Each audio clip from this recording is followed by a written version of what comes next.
Bonjour à tous, aujourd'hui on se retrouve dans une nouvelle vidéo qui je pense va plaire à beaucoup de personnes.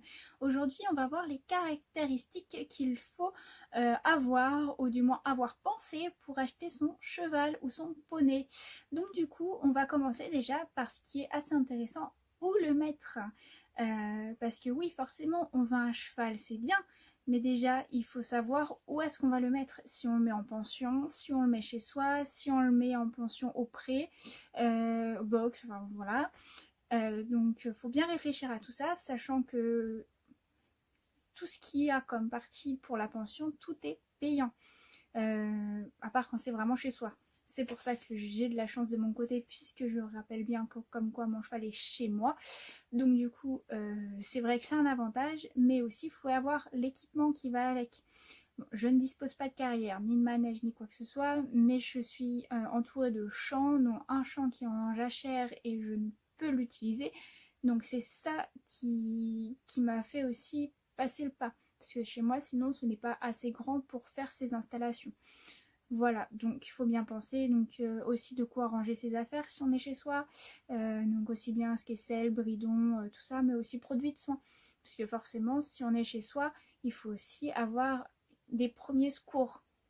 Les soins, donc des bandes exprès, des pansements, tout ce qui est bandes de refroidissement, des choses comme ça, ou, enfin plein d'accessoires on peut forcément pas qu'on ne peut pas forcément avoir quand on est propriétaire en centre équestre, puisque le centre ou la pension est censé avoir déjà tout ça. Donc c'est aussi un moyen de réflexion pour choisir sa pension, ou enfin le domaine où sera votre cheval ou votre poney. Ensuite, il faut, pour choisir son cheval ou son poney, regarder d'abord les caractéristiques du cheval, c'est-à-dire son caractère, savoir s'il est doux, s'il est actif par rapport à ce qui vous convient. Alors ce que je conseille, c'est de l'essayer. Normalement, vous êtes pas dans l'obligation, mais vous avez le droit d'essayer un cheval avant de l'acheter, et c'est vraiment assez important quand même pour savoir s'il vous convient, si déjà vous vous sentez bien sur lui, si vous entendez bien tous les deux. Et ce que je vous conseille, c'est pas d'essayer une seule fois, ça sert absolument à rien. Une seule fois, c'est comme si on allait faire un essai dans un club pour une nouvelle discipline ou quoi que ce soit. Non, faut mieux y aller au moins une semaine, tous les jours, ou alors après voir avec le propriétaire actuel pour le prendre à la rigueur en essai. Chez soi, voilà, ou en pension, donc voir si le propriétaire est ok. En général, oui, avec un chèque de caution, ou alors un début de paiement, suivant les propriétaires, tout simplement. Voilà, donc bien faire attention à tout ça et bien se renseigner pour voir. Après, si vous dit non pour un essai, non pour donc un essai chez lui, ou alors une période d'essai, ce que je vous conseille, c'est de refuser, parce que ça sent très gros l'arnaque. Voilà. Donc après, c'est mon expérience qui parle. Hein. Voilà, chacun fait ce qu'il pense juste. Mais méfiez-vous, parce que c'est vrai qu'il y a quand même beaucoup d'escroqueries dans ce milieu. Et même des tromperies sur les annonces sur internet, parce que moi la première, hein, j'ai fait beaucoup d'annonces sur internet pour chercher, voilà. Faites attention à ça, parce qu'il y en a beaucoup qui mentent, ou alors, beaucoup d'escroqueries. Voilà.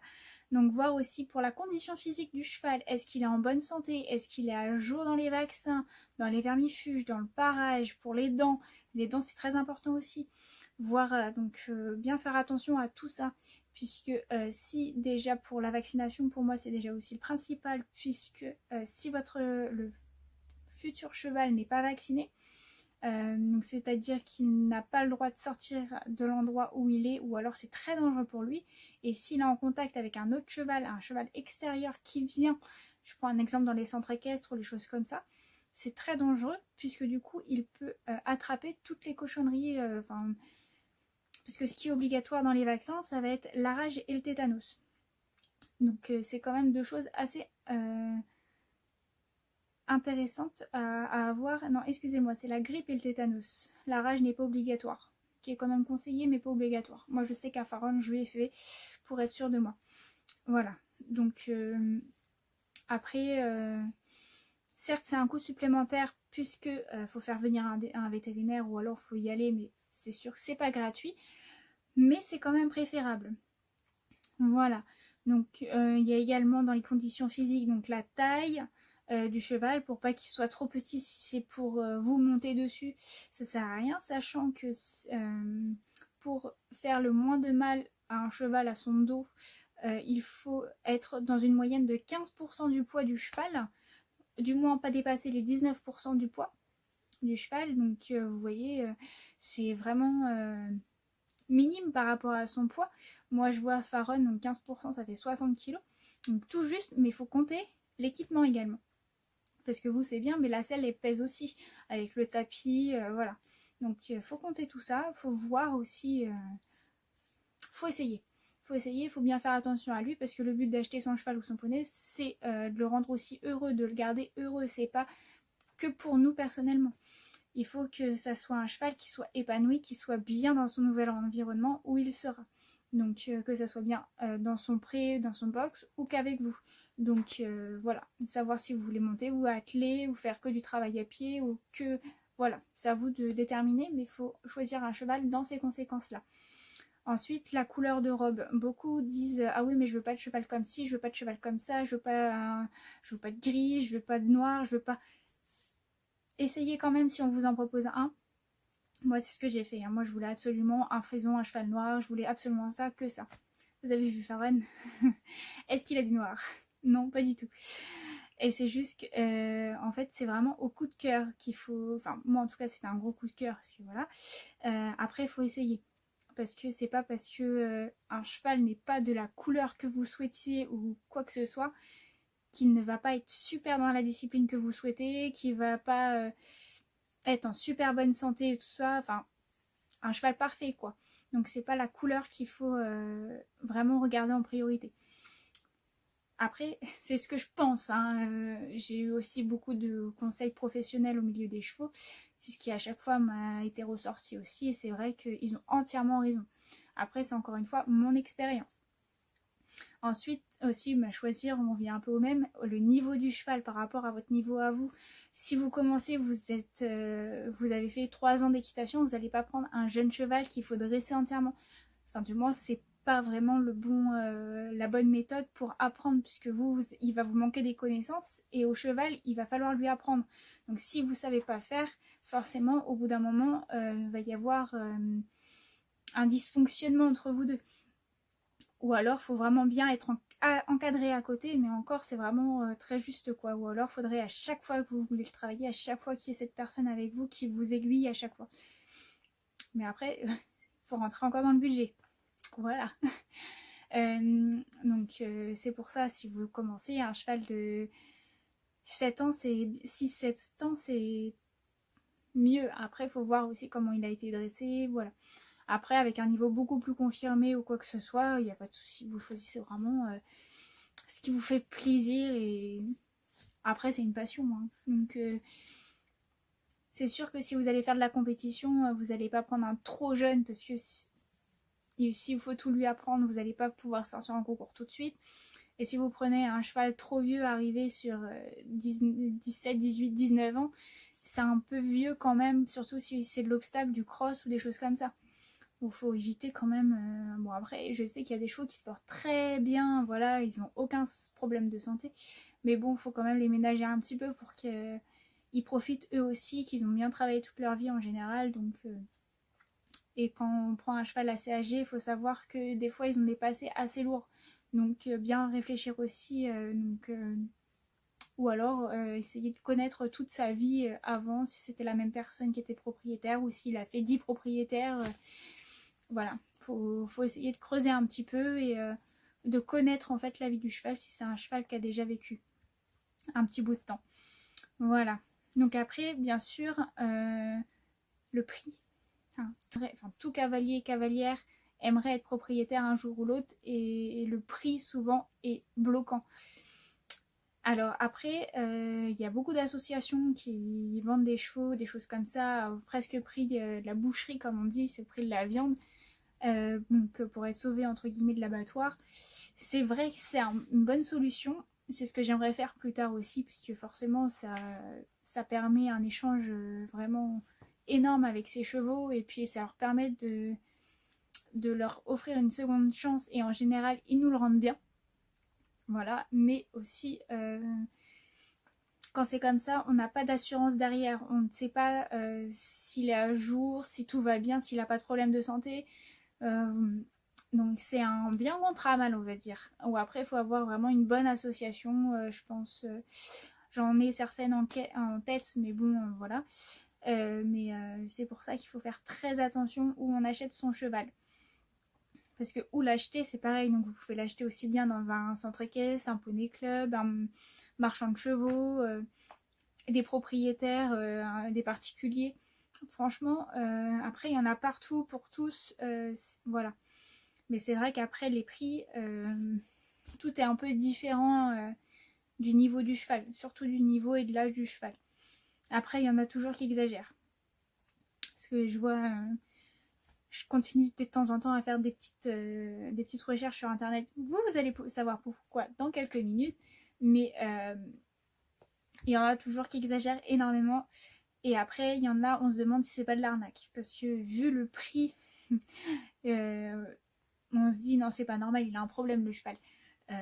Enfin, entre les deux, faut arriver à jauger, et c'est pas forcément très évident. C'est pour ça que d'aller proche de chez soi, déjà, c'est plus rassurant, puisque on peut avoir des échanges avec les anciens propriétaires, et au cas où si ça ne va pas avec la période d'essai, on peut soit le redonner, soit on peut voir en fait. On peut tout simplement voir si tout se passe bien, s'il y a un problème, si on peut le ramener. Au moins, c'est à côté de la maison, enfin à côté. On se comprend, hein, d'ici. En général, quand on cherche, on fait entre 30 et 50 km autour de chez soi. C'est déjà 50, c'est déjà pas mal. Surtout qu'il faut faire l'aller-retour en général avec le cheval dans le vent pour le retour. Donc c'est déjà pas mal. Voilà. Après, d'ici à traverser toute la France ou des pays étrangers pour aller chercher un cheval, il faut vraiment que le cheval il en vaille vraiment la peine, hein, parce que autour de chez soi on en trouve toujours. Il y en a toujours. Voilà. Moi, Faron, j'ai été le chercher. Bon, il était un petit peu plus loin, mais sa propriétaire était juste à côté de chez moi, même pas une demi-heure, à peine une demi-heure.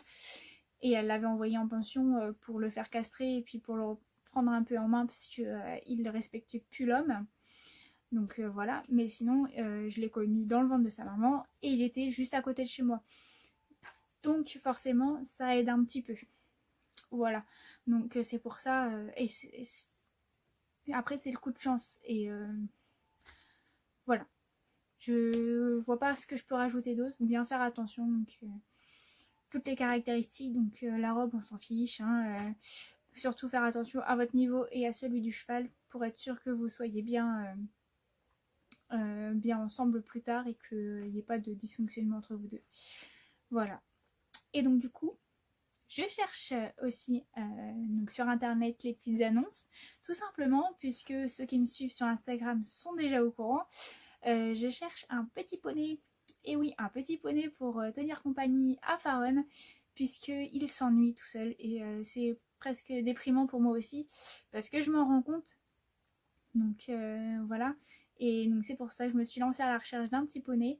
Donc j'ai fait plusieurs annonces sur internet, j'ai essayé de l'appeler. Malheureusement les poneys que j'avais repérés sont déjà en essai, donc impossible pour moi de les voir. Voilà, donc j'avais trouvé un autre petit poney qui était arrivé à la maison. Donc j'étais prête à vous faire une petite vidéo sur ça, justement, sur son arrivée, parce que j'avais tout filmé, j'étais super contente. Sauf que arrivé face à mon cheval, ça s'est absolument pas bien passé. Même si on voulait les séparer pour la première semaine, que ça se passe bien, que heureusement qu'il était en essai, vous voyez, heureusement, et comme ça j'ai pu le ramener sans problème. Mais du coup, heureusement qu'il était en essai, parce que ça s'est très mal passé. Comment vous dire que rien que dans le vent, je me demandais ce qu'il y avait dans le vent. Enfin, je me demandais. Parce que le vent, si vous voulez, il n'arrêtait pas de bouger. Il est, pour un petit poney d'1 mètre, hein, je précise, à peine 1 mètre. C'était une horreur. Donc je vous ai pas filmé parce que forcément j'étais accompagnée de mon papa parce que je préférais.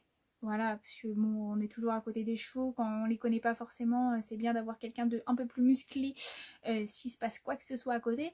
Donc bien être encadré aussi quand on a son cheval, hein. Je répète, mais bien être encadré. Voilà, donc heureusement qu'il était avec moi et qu'il a pu m'aider, parce que sinon je crois que j'aurais plus de cheval et le petit poney aurait démonté mon cheval. Tout simplement, bon, c'était un entier le petit poney, hein. C'était un entier, mais vraiment très mignon, très calme. Il avait l'habitude d'être monté par des enfants en club, de travailler avec des jumeaux autour, d'autres chevaux, enfin un vrai petit amour. Je l'ai promené un petit peu en main pour m'habituer à lui, pour tout s'était très bien passé. Donc arrivé chez moi dans le vent, je pense qu'il a dû sentir l'odeur de mon cheval en fait avec le fumier ou quoi que ce soit, je ne sais pas. Il a commencé à péter un câble comme pas possible. Donc beaucoup de personnes me disent c'est normal, c'est normal, c'est normal. C'est normal, certes, parce que c'est un entier, il veut faire ses preuves, voilà, il n'y a pas de souci. Mais à ce point-là, j'avais jamais vu ça quand même. Depuis 11 ans que je côtoie les chevaux très régulièrement, voire pas tous les jours, c'était pas... j'avais jamais vu à ce point-là. Donc pour la sécurité de mon cheval, j'ai préféré le ramener. Parce que tout simplement, moi il m'a arraché de la peau, voilà, ça se voit plus trop, parce que bon, ça fait presque une semaine. Voilà, mon père s'est pris des coups de sabot parce que le poney se redressait droit, jetait les antérieurs comme pas possible, la clôture, il y faisait pas attention. À part mon petit pépère qui était tout mignon comme tout, qui disait chouette un nouveau copain, voilà, il voulait sentir, il était super mignon, il voulait presque mettre le nez dessus pour lui dire bonjour, enfin il est mignon comme tout. Alors ce petit poney, mignon mais tout seul. Donc il est retourné malheureusement là où il était. Donc je suis restée en contact avec la personne puisque c'était dans un centre équestre. Donc du coup il fait souvent des échanges. Il a souvent des poneys, voilà. Donc je suis restée en contact avec lui, j'attends. J'attends de ses nouvelles entre guillemets puisqu'il doit en recevoir ou du moins aller en voir 2 autres. Donc, et cette fois c'est des petits ongres, donc on verra comment ça se passe plus tard. Donc pour l'instant je recherche toujours et on verra comment ça va se passer, mais de toute façon vous serez au courant sans problème. Vous aurez une petite vidéo quand le bien-aimé entre guillemets, le petit ange sera arrivé à la maison. Et voilà, donc j'espère que ça sera bientôt.